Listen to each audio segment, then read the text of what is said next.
Welcome to Meeteetse Museums. Thank you all for coming to this Women's Equality Day presentation. We're so glad to have Dr. Amy McKinney from Northwest College back. Today she'll be presenting on Buffalo Cat Road Woman and the Northern Cheyenne Warrior Women. So thank you. First of all, I'd like to point out Alex's shirt because what is Women's Equity Day? It's the celebration of the certification of the 19th Amendment, which women finally could vote. Well, at least now. So that's what the day stands for. My presentation isn't going to be talking about suffrage, but I took it as an opportunity to be able to talk about Indigenous women, especially warrior Indigenous women. So I'm going to focus on Buffalo Cat Road Woman, but she's not the only woman that I'm going to be talking about in the presentation. So kind of how I have the presentation set up, I'm starting with some background about her, why she's so famous, because she participated in both the Battle of Rosebud and the Battle of Little Bighorn, what happened to her people after the battle, and then being able to look at other warrior women and the manly-hearted women in Indigenous culture, and then some artistic representations of these warrior women. So that's kind of how I have it, how it is set up. And I'm not clicking.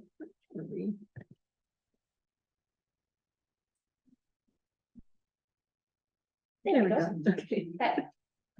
So I have born in 1844 here, but there are some other records that say it might have been as late as 1850. So somewhere between 1844 and 1850, she was born.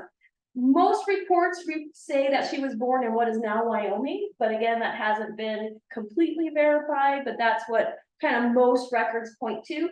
She goes by many different names.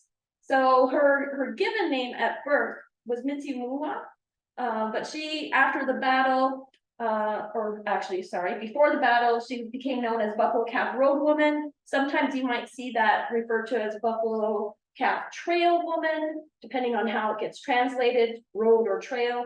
And then after the battle of the Rosebud and Little Bighorn, she becomes known as Brave Woman. So some background on her. So her people, the Northern Cheyenne, and throughout her early childhood and young adulthood, she definitely was part of that time frame when we see more and more westward development with this period of manifest destiny and the impact that that has on Indigenous people in the West. So what that meant for her and her people was that the amount of land that they occupied was becoming smaller and smaller and smaller. There were a series of treaties that her people were impacted by. The one where is kind of a turning point in her life is the 1861 treaty, the Treaty of Fort Wise, that again reduced their land, what was in what becomes Colorado, to this area right here. And the Chief Black Kettle was the main chief responsible for signing that treaty. He saw this as a way to try to bring about peace to his people. Doesn't go so well for them just 3 years later with the Sand Creek Massacre. But he was definitely looking for a way to try to coexist with all of these white settlers coming out west. Buffalo Calf Road Woman and others like her did not accept this treaty, didn't believe that they should be confined to such a small space. So she is actively looking for ways to be able to resist what is happening to her people. So there's not a lot of, certainly not a lot of written documents and really not even a lot of oral histories that say specifically what she's doing between 1861 and 1876. But we do know a couple of things that happened during that time period. One, she gets married.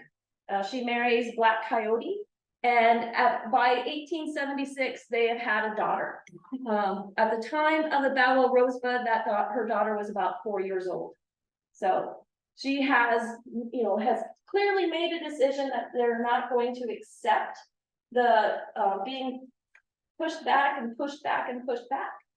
So during the same time period, the mid 1870s, we also see the federal government restricting and forcing Indigenous people onto reservations. This comes to a really important turning point again with the discovery of gold in the Black Hills. So with that, the government wants to purchase parts of the Black Hills to be able to mine gold. And the Lakota, who were the main people in that reservation, refuse. It's holy land. No amount of money is going to be enough. It's priceless. You can't put a price on it. So they refuse. So the government makes the decision to basically abandon the agreements that they had made with the treaty that had created that reservation. Couple of things that are important here. One thing that it said was that the military would make sure that non-Indigenous people would stay off the reservation. And that's mainly meaning trying to keep people off for mining the gold. They also said that, that they were basically there in a peacekeeping situation. But once they refused to sell that land so that it could be mined for gold, the government makes the decision that we're not holding up to that. They're going to allow all of those non-Indigenous people to come in and be able to mine the gold. They also are going to force non-reservation Indigenous people back onto reservations. So not everyone agreed with that treaty that created the reservation, Sitting Bull and his followers being one group. So, I mean, this all escalates then to the government saying they give them a deadline by the end of January 1876 that all non-reservation Indians needed to be back on the reservation. And if not, they would be seen as aggressive and the military would be sent to force them onto the reservations. So this, again, ties into Buffalo Calf Road Woman, who's seeing that happening to her people in the area of what becomes Colorado. And by this point, a lot of her people are in what becomes southern Montana. So these leaders who are resisting being put onto reservations, they are becoming allies. They are grouping together to try to resist this effort on the part of the US military. Buffalo Calf Road Woman and her husband Black Coyote join forces with Crazy Horse. And they are at an encampment, they are gathering forces, they are trying to, basically what they're doing is they are fighting with everything they have to maintain their way of life. And in June of 1876, that comes to a head at the Battle of the Rosebud. So at this battle, again, the Cheyenne are allies with the Lakota and the Arapaho against the US military under General Crook. So at this battle, her brother comes in sight, who was a pretty significant chief within their group. They get boxed in this battle, and Crazy Horse calls for a retreat and comes in sight is at the back of the retreat, making sure that people are getting out. But he gets stuck kind of in this gully and he's surrounded him and he can't get out. Bullets are flying. It's not going to be an easy retreat for him. Well, his sister, Buffalo Calf Road Woman, sees that he's trapped. And the other warriors, the other male warriors, don't think that it's possible to get to him, to save him. But she jumps on her horse and rides in there, is able to scoop him up onto her horse and gets him out, saves him. So the Cheyenne refer to this battle as a battle where the girl saved her brother. And this is where she really starts to gain some widespread recognition within her people. This was considered a very brave act, obviously. Even many of the male warriors didn't think it was possible. She brandished a gun, which wasn't unusual per se, but it wasn't something that was very commonplace for women. And she was seen as being very, very brave. I mean, this is where she gets the name Brave. And so she is kind of becoming elevated as seen as a very clear warrior within her group. So with that battle, first of all, she is the only woman fighting on her side, but the US military has pro scouts with them. And so there were two, oh, sorry, I forgot I had this here. I'll come back to this. There were two Crow women who fought at the battle as well. One is a two-spirited person. Does anyone know what two-spirited people are? Do you need a background? So in Indigenous culture, they have what they believe is a third gender. So these are people who were born either biologically male or biologically female, and they take on the role of the other sex. They are completely accepted in their culture, and their society is not seen as a negative or a taboo. And in many cases, they are considered to be kind of elevated spiritually because they have knowledge and access to both genders. They are not considered male or female. They are considered a third gender. From a non-Indigenous viewpoint, it is oftentimes purely associated with sexuality, because most of the two-spirited people who were born male, like biologically male, and take on the role of a more feminine role, non-Indigenous people saw that purely as sexual, that these were gay men living as women, dressing as women. But from an Indigenous perspective, that wasn't the case at all. Sexuality was not the main thing that they were viewing or that they were concerned about. More so, what identified a two-spirited person was the role they took within their community. So the fact that they dressed as women, took on domestic roles, married men, they were seen, again, as a third gender. So they were accepted. They were oftentimes seen as spiritual leaders. So that was, in many cases, a very elevated position. For the two-spirited people who were born biologically female and took on male roles, that's where we see the manly-hearted warriors. Most of the times, they are only taking on masculine roles during warfare. And then the rest of the time, they are fulfilling their domestic tasks. Those who were biologically male and took on female roles typically dress that way their entire life. I mean, that was their role. So one of the women who were a two-spirited person who fought at the Battle of Rosebud was Ostish, or finds them and kills them. And then the other woman was the other Magpie. And so together they were able to take down one of the, I believe, Lakota warrior and kill him during the battle. So Buffalo Calf Road Woman wasn't the only woman who fought at that battle, but she's definitely seen as, from a Cheyenne perspective, incredibly important. Questions on any of that? Two-spirited people? I know sometimes it's hard to wrap your head around the third gender. Back to this. So this is one of the earliest visual representations of Buffalo Calf Road Woman. We'll be seeing a lot of ledger art because I really love ledger art. I think it's gorgeous. But this is one of the earliest renditions. I just want to point out. So here, Buffalo Calf Road Woman, and then you can see the leg of her brother, and then his arm, and then there's his head. So what identifies her as Buffalo Road Woman?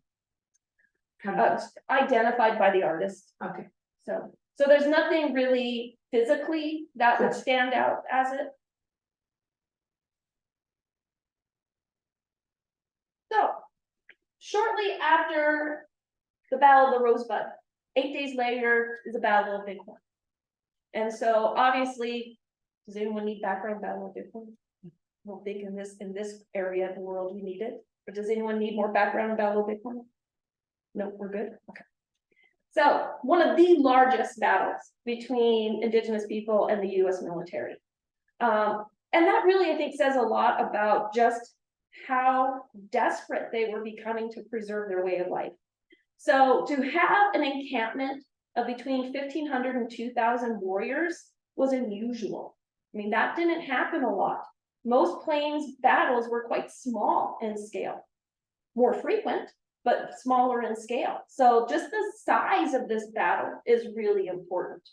And so she's there again with her husband, Black Coyote, and she is one of the few women who participates in this battle as well. So there has been, again, a lot of different debates about what happened this day, especially what happened specifically to Custer. More recently, 2005, the Cheyenne people opened up their oral histories about the Battle of Greasy Grass. They had basically put on a silent order. They would not speak about the battle for 100 summers, is what they said, but it was actually about 130 years when they finally started disclosing their oral histories. And one of the things that emerges from those oral histories is that they state that it was Buffalo Calf Road Woman who was the person who knocked Custer off his horse, and might even have been the person to have delivered the death blow. But there's other accounts that talk about other women who might have done that as well. But what is clear, or what is pretty consistent through these oral histories, is that she's the one who at least knocked him off his horse. So, you know, again, playing a very significant role at the Battle of Bighorn. There are other people who do talk about it. There's some written accounts that come several decades after the Battle of Bighorn. One is by Wooden Leg, who was in many of the same spots throughout both battles that Buffalo Calf Road Woman was, and he was able to document a lot of the things that she did during these battles. We also see Iron Teeth and Kate Bighead, who also talk about some of the things that she did. So we do have some kind of autobiographical, but we got to think about how these sources came to be. This is the time period where we had a lot of anthropologists who were interviewing Indigenous people. So this also is coming through a white filter as well. But there are some of those documents out there. So even with those oral histories being shut down by the tribe, we do see some smatterings of mentioning of her before 2005. The other thing that I think is interesting is that we do see it from some non-Indigenous people as well. So there's a very, very brief passage in Bury My Heart at Wounded Knee, where Dee Brown talks about a Cheyenne woman who participated in the Rosebud battle.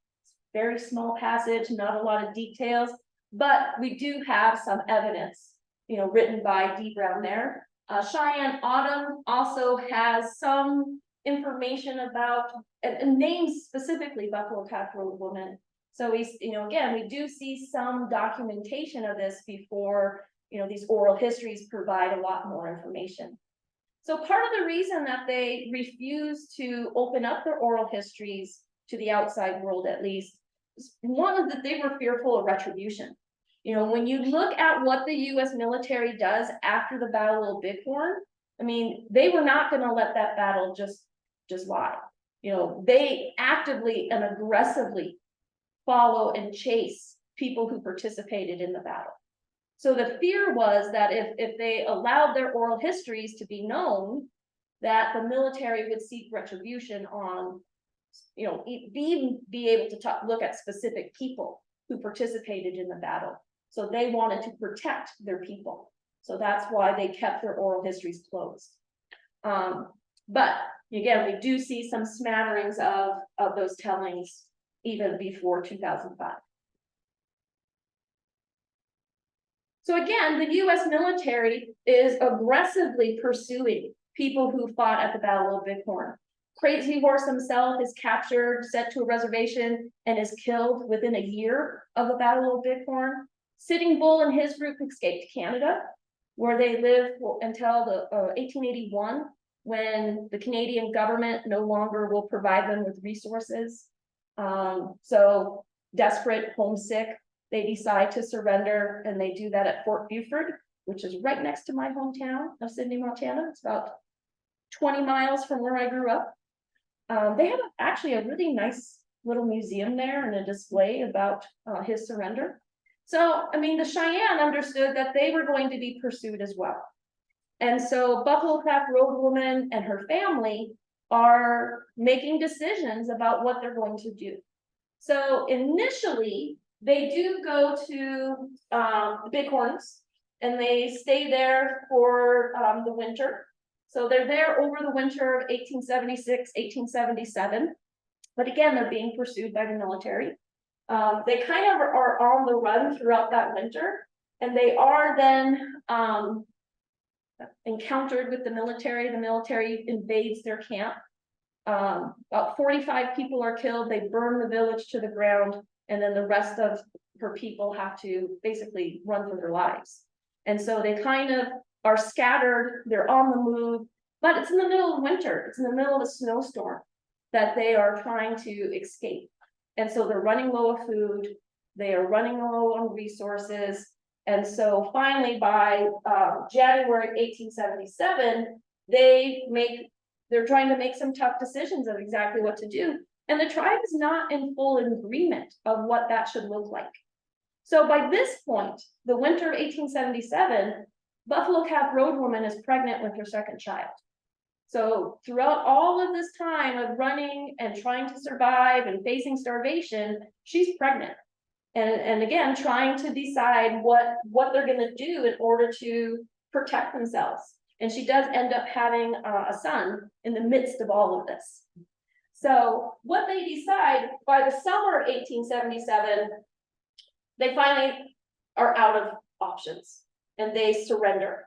Now, that doesn't mean, again, everyone agreed with that. And Buffalo Calf Road Woman was very vocal about not wanting to surrender, that this was a mistake.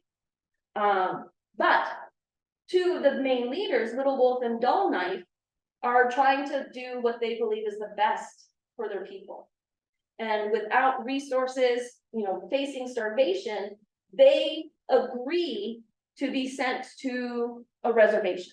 So the government says that they're going to send them to Indian Territory, which is present day Oklahoma. So this is about a 1,500-mile journey that they're going to take to go to this reservation.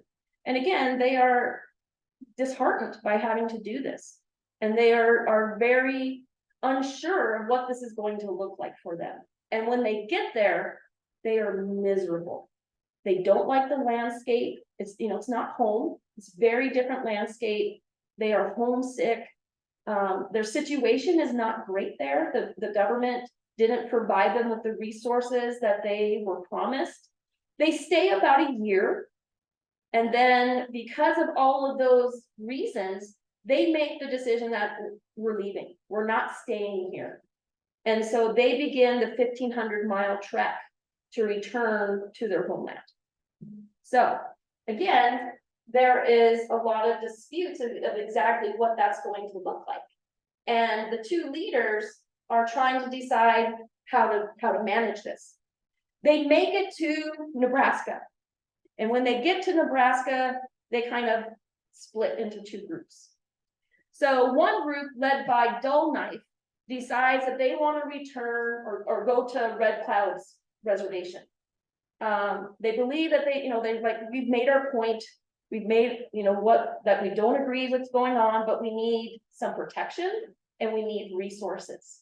And they believe that going to Red Cloud's reservation, they would get protection and they would get resources.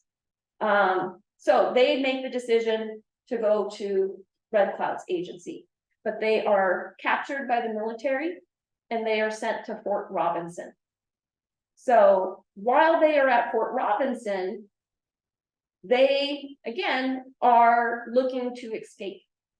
So after being held at Fort Robinson for a few days, in the middle of the night, well, I guess it's not the middle of the night, it's about 10:30. For me, that's getting more and more in the middle of the night. But they escape. But again, they are pursued by the military and massacred. There's only a handful of survivors after they tried to escape Fort Robinson. So this is a pretty traumatic, and that I should point out, Buffalo Calf Road Woman is not part of Dull Knife's group. She was with the second group. What I think is interesting is how this escape has been remembered by the Cheyenne people. There is a memorial to memorialize the people who were killed in the massacre. And starting in 1996, they have the Fort Robinson Outbreak Spiritual Run. So this run really focuses on the young people within the tribe. And so on January 8th, every year since 1996, they begin a 400-mile run from Fort Robinson in Nebraska to the Cheyenne Reservation in Montana, and Lame Deer is their destination. So when it started, there was only about 14 runners who participated. Today, it's more like 80 to 100 who participate in it. It is very much seen as a healing process. One, to remember the people who were killed in that massacre, and to pay tribute to them by making the journey that they weren't able to complete. So it's very much focused on healing and cultural preservation. And those students, and again, they really do focus on the young people in the tribe. This is really seen as a youth initiative. But they make that commitment to do that 400-mile journey in January. So that's not easy. So the last one was just, I mean, it's always the same days, January 8th to the 14th is when they arrive in Lame Deer. This is from 2022. So this is the students arriving at Lame Deer. So Buffalo Calf Road Woman was part of the second group that was led by Chief Little Wolf. And their decision was to try to make it north. They wanted to continue on. They were going to go to Red Cloud's agency. They wanted to make it all the way back to Colorado, Montana, is what they were looking to do. Again, they are being pursued. Her husband at this point has emotionally strained. I mean, he kind of has a mental breakdown during this period. He was always pretty volatile. He was always a little unstable, but he really has a break at this point. He gets in an argument with another leader within their group and kills him. What gets them in even more problems is they come across people putting up telegraph wires, and he kills them. And so now they are hotly being pursued by the military. And so they are captured and they are sent to Fort Keogh, which is outside of Miles City, Montana. So while they are there, he is put on trial by the military, found guilty, and he was sentenced to death. But before that sentence was carried out, Buffalo Calf Road Woman got very severely ill. She got diphtheria and died in May of 1879. So there are different reports of what happened to the children.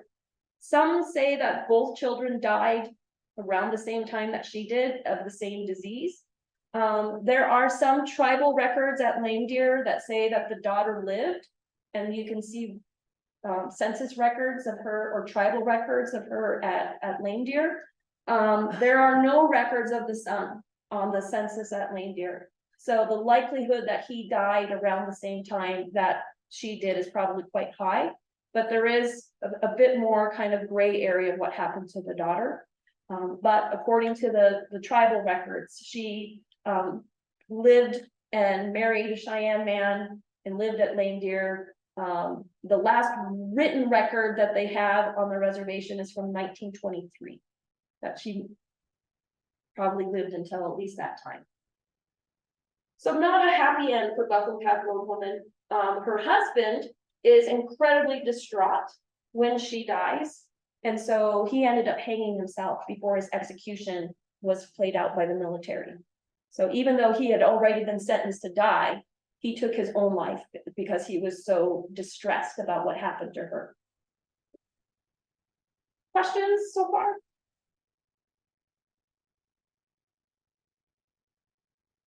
So like I said, Buffalo Calf Road Woman was not the only female warrior in Indigenous society. In fact, it was fairly common, especially for Plains Indians, that was a role that many women took on and was by and large accepted. Part of it, especially if we think about the two-spirited people, what the community would look for to identify someone as two-spirited was what they became kind of drawn to as children. So if you had a little girl who wanted to learn how to hunt and shoot a bow and arrow, that would not be shot down right away. I mean, in many cases, it was embraced and the father would teach her those things. And same with boys, if they were more inclined for domestic tasks. They weren't they weren't taken away from that path. They were seeing that was their path. So for many of these women, if they had shown that kind of interest, it was embraced. It definitely was something that was encouraged. But we also see, even if we don't recognize them as fighting, picking up arms and charging into battle, Indigenous women always had an active role in battle. Mostly on the sidelines, They were there to help with the injured. They typically were there to oversee the horses and make sure that there were fresh horses ready and available to the warriors.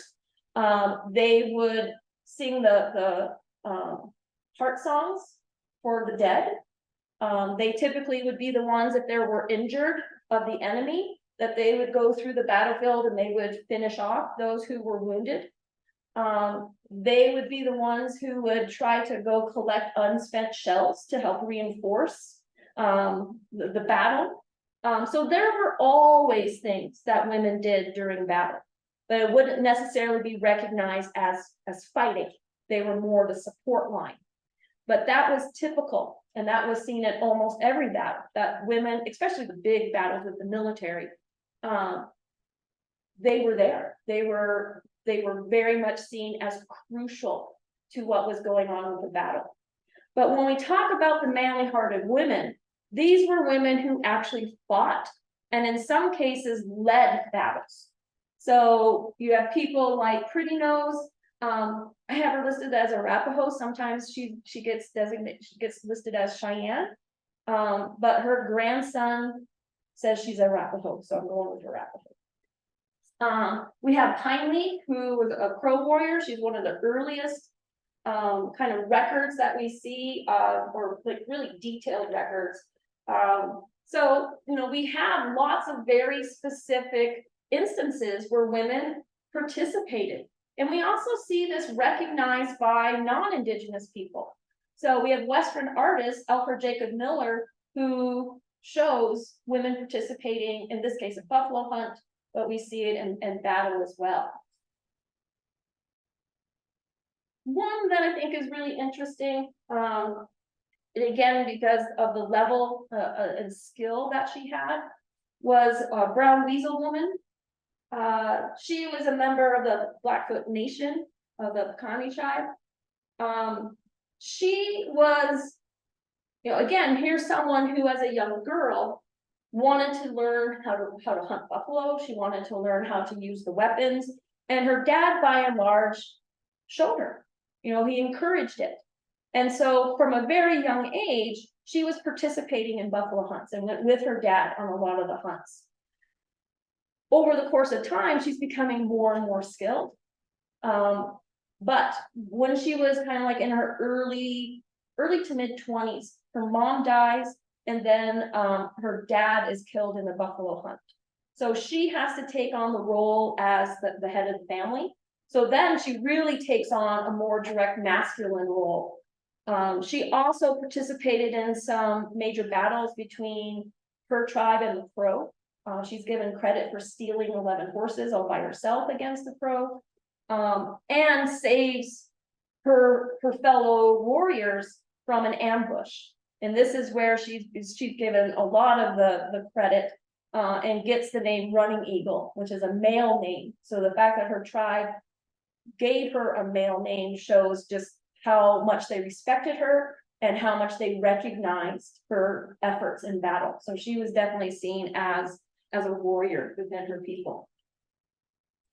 We also see several other women who participated at the Battle of Bighorn. So Battle of Rosebud, we really only have, you know, clear records of 3 women who participated. At the Battle of Bighorn, there's quite a few more where we have records of women participating in the battle. One is Minnie Hollowwood. She earned such great honors during the battle that she was awarded a war bonnet, which is not common for women to be awarded war bonnets. We have Moving Robe Woman, who was another key player during the Battle of the Little Bighorn.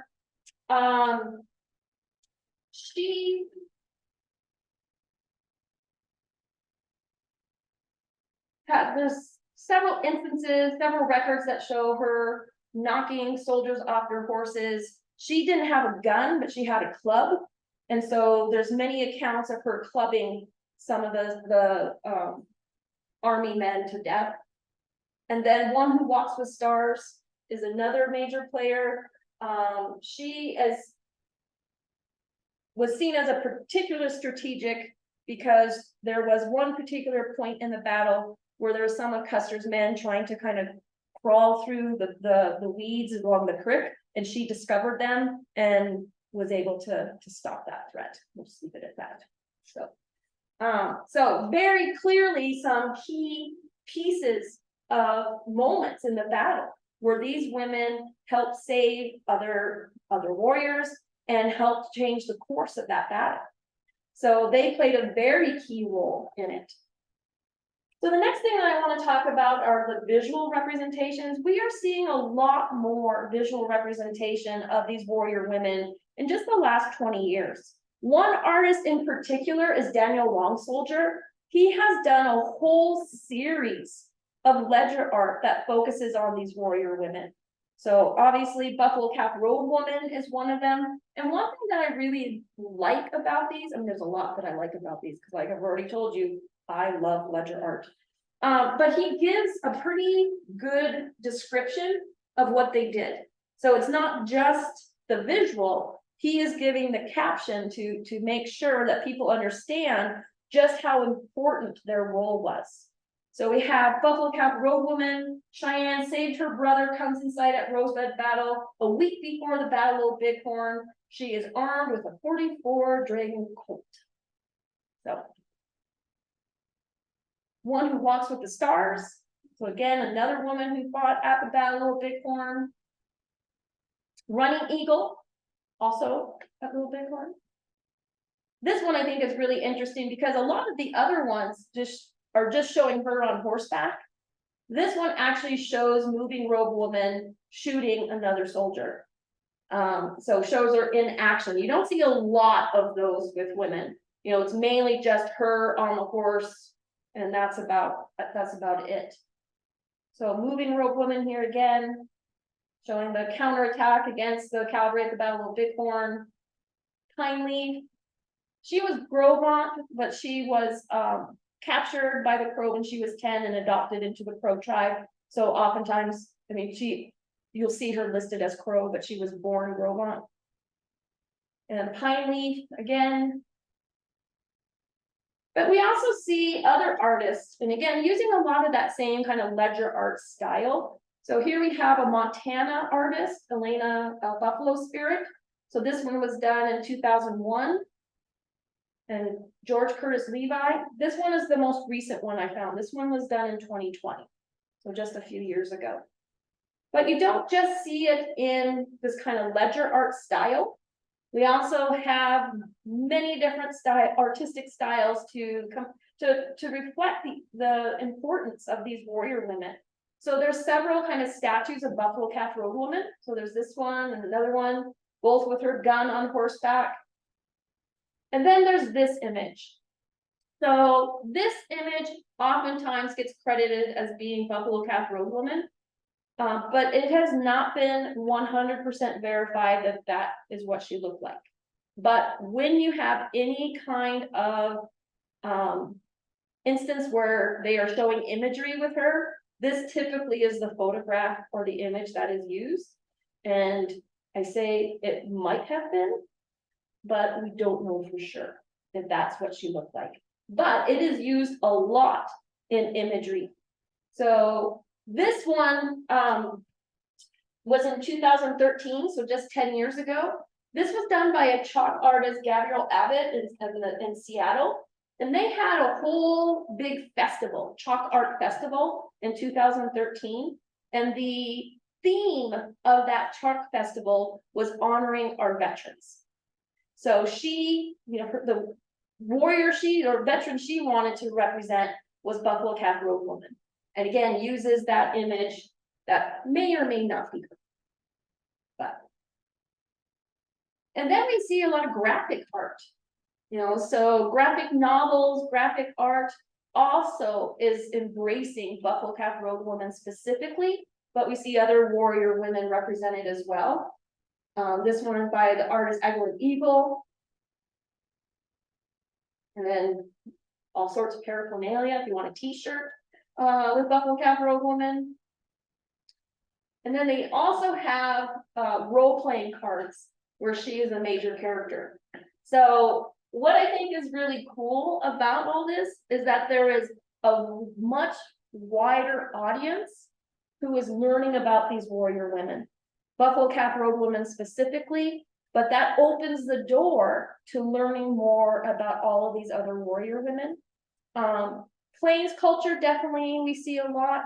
I didn't mention here because I was trying to focus on the area around where Buffalo Calf Road woman was, but there were several women warriors who fought alongside Geronimo. So we see them throughout the West. But their role in warfare, their role in taking on those roles within their culture, their society, they played a crucial role. They played a pivotal role in many instances. And Buffalo Calf Road woman is a very clear example of that. So what questions do you have for me? What exactly is ledger art? So ledger art, this goes back to the early reservation days. Where there were, you know, they wanted to be able to express themselves, you know, that they are feeling rightfully so that they're losing their culture, they're losing their way of life, they want to preserve their culture, they have limited resources. So while they are basically imprisoned in these reservations, they have not a lot of art supplies to be able to create art. So they are given old pieces of paper from the ledgers. And so that's where it starts out. I mean, now it's kind of become its own art form. And so they will take these old pieces of ledger in order to use that as their canvas to be able to make their art, which on one hand was practical because they needed the physical paper to be able to create art, but it's also a commentary, right? Because what are these ledgers? You know, most of these ledgers are coming from the, you know, tribal agencies, they're coming from boarding schools, they're coming from these institutions that have, in their minds, imprisoned them and taken away their culture. So they are juxtapositioning their culture on that ledger. So is it also a style? Yeah, so if you talk about on this ledger paper, is it typically this style? yes. Okay. So like I said, it develops into a very distinct style of art. At the Buffalo Bill art show that's on right now in Cody, there are several artists that this is their thing. Mhm. I don't know that they're Indian. I don't know that they're indigenous. Can anybody do it, or is it I think unique to the- it definitely starts with indigenous peoples. I mean, this is a very clear stylistic form of art that you're gonna see common with indigenous people. But if it's a freshly done work of art, could it be anybody? Possibly, but I mean, most of what you're gonna see are indigenous artists using this style. And Larry, do you have anything do you know much about ledger art? Not that I can expand on, you can get overview, but I think, more often than not, it is a style that indigenous people grabbed onto and use.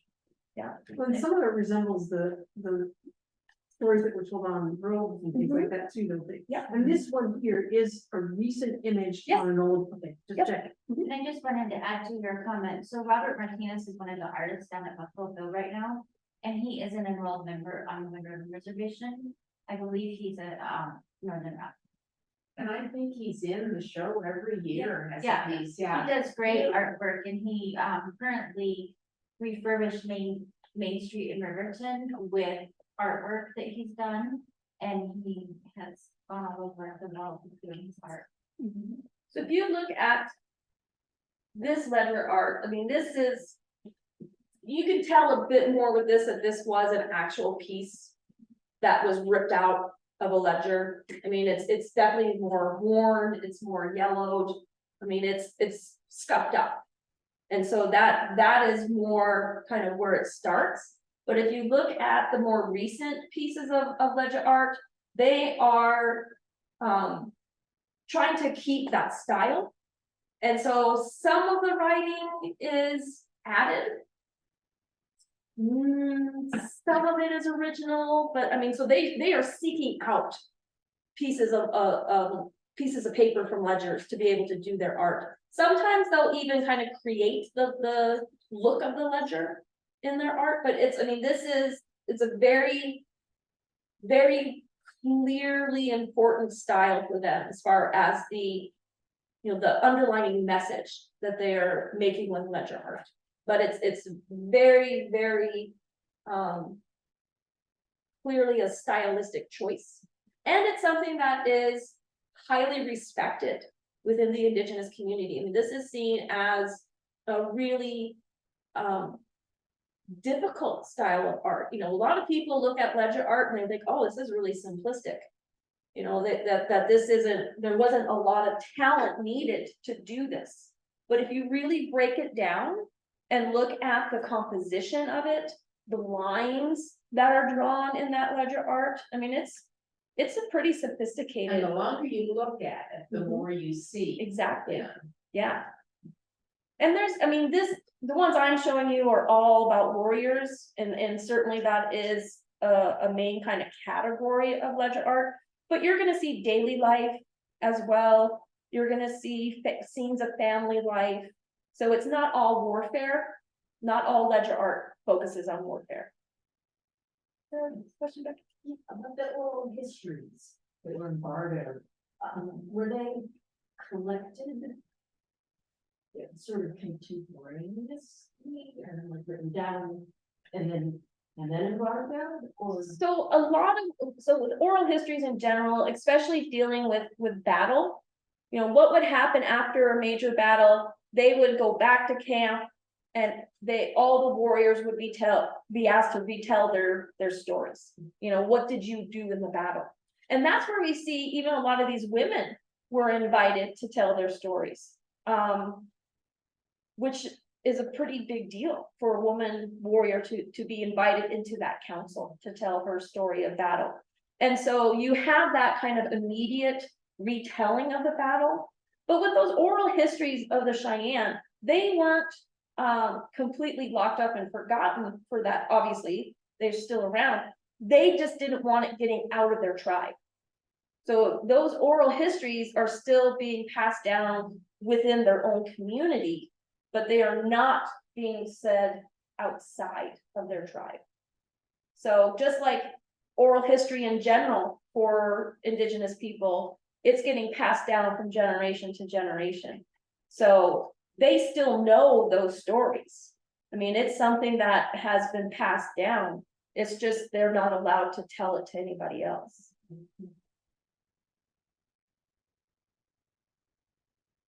Questions? Well, thank you so much. I appreciate your coming on a beautiful Saturday afternoon. So go enjoy Women's Equity Day and cherish your right to vote. And hopefully I'll see you again in a future talk.